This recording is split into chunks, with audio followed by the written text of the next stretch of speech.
I believe that most people are dealing with this limited perspective, this limited perception of why we can't see beyond our own current circumstances. Because when we are trapped in poverty, the shadows do feel very real. When we're trapped in poverty, it feels very much like we can never get out of where we are. And so what you are experiencing is exactly what Plato described in the Allegory of the Cave concept years ago. And it's really great. I'll talk about it. So in Plato's Allegory, prisoners have been chained inside a cave since childhood. All they could see was just staring at a blank wall in the cave. Now behind them, there was a fire.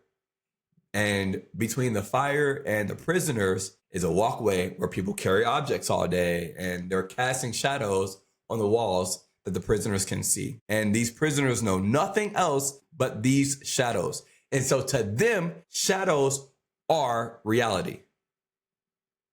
That's it. The prisoners even start to give identifiers or names to these shadows. They create games around identifying them. They'll even build their entire identity, their entire understanding of the world based solely on these projections that they don't realize are projections, right?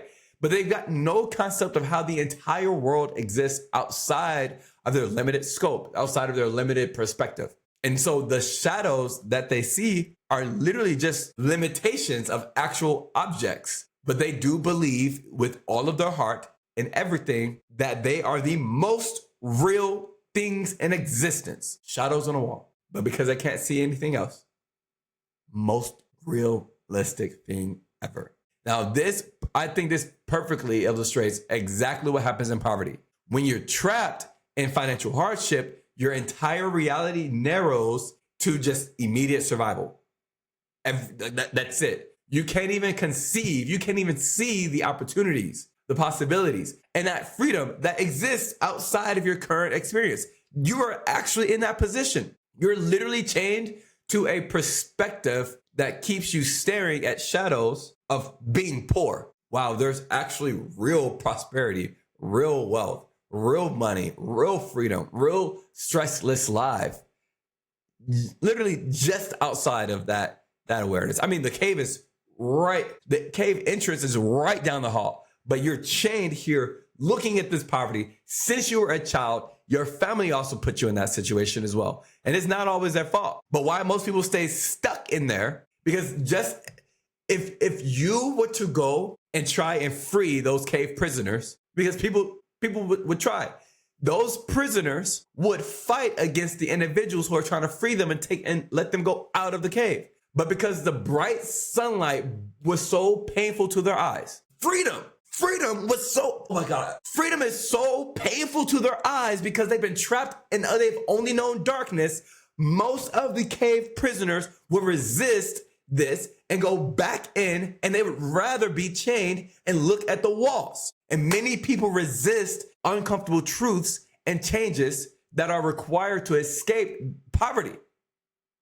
It burns their eyes. And so they'd rather just stay in the cave. And it's frustrating. It's so frustrating because they would prefer these familiar limitations over so temporary discomfort of growth. Your eyes will figure it out. Close your eyes while you're out there. Ask for somebody to help you out as you walk around.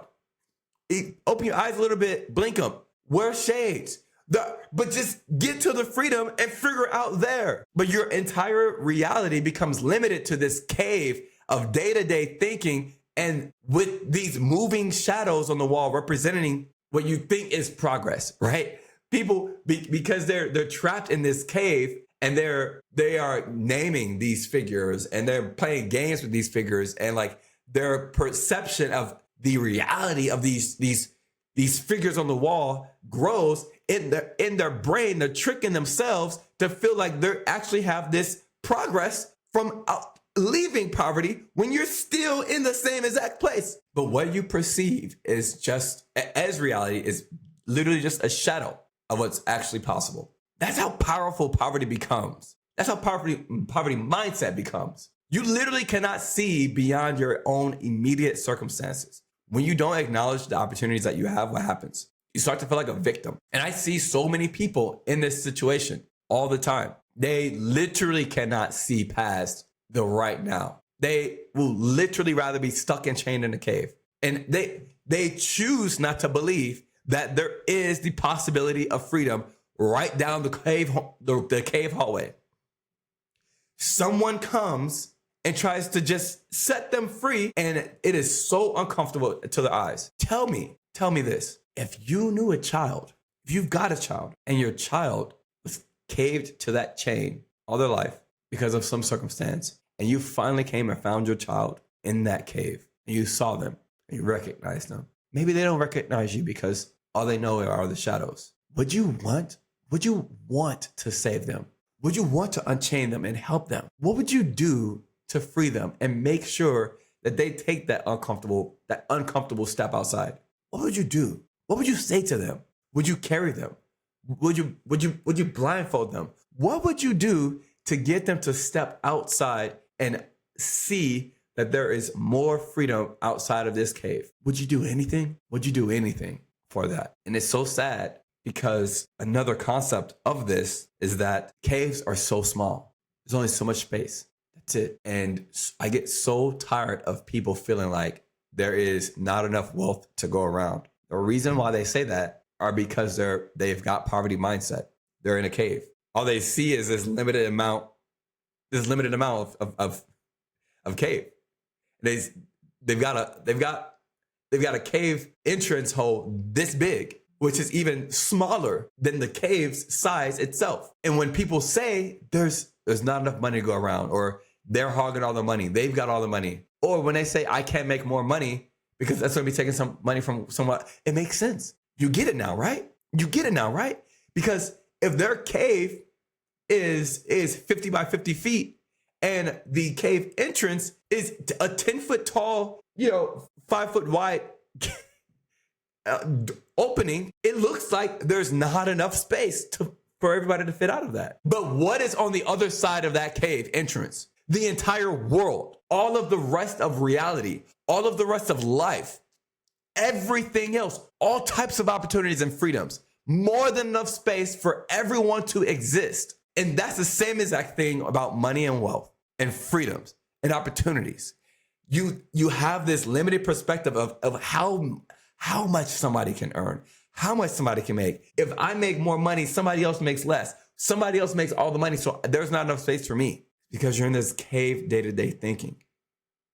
You only see the little hole. But when you step outside that, you realize how much more space and possibilities you have. When you don't acknowledge the opportunities you have, you start to feel like a victim when you don't receive direct assistance. You look around, you feel like nobody's helping me, while you're ignoring all these systematic freedoms that are designed specifically to help you out. There's handles in caves that walks you out of the cave. There are handles that you could have. They've got shades for when you go back outside because your eyes have to readjust. You've got tour guides. You got all these things. You got all the tools. But because nobody directly hands you the shades, because nobody directly walks you over to the handlebars, because the cave tour guide doesn't directly come to you and say, let me help you out of this cave, you start to feel like a victim. If you don't see the hand that's trying to help you, then yeah, it might feel like nobody's there. Yeah, it might feel like the government's not helping you out. And that feeling is so very valid. It is. Because your reality in your world is what you feel and what you see. And that's it.